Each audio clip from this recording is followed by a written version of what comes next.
জাতিসংঘের অধীনে শহীদ শরীফ ওসমান বিন হাদির হত্যার তদন্ত নিশ্চিত করতে গিয়ে গুলিবিদ্ধ হলেন ইনকিলাব মঞ্চের সদস্য সচিব আব্দুল্লাহ আল জাবের। শুক্রবার যমুনা অভিমুখে যাওয়ার সময় পুলিশের ব্যারিকেড ভেঙে সামনে এগোতে গেলে ইনকিলাব মঞ্চের নেতাকর্মীদের বাধা দেয় পুলিশ।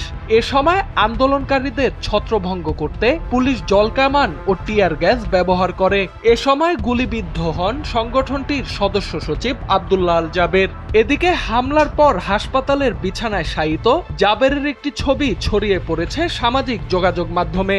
ছবিতে জাবেরের বাম পায়ের হাঁটুর ঠিক ওপরে অন্তত দুটি গভীর ক্ষত দেখা যায়, যা গুলির আঘাতের সঙ্গে সামঞ্জস্যপূর্ণ।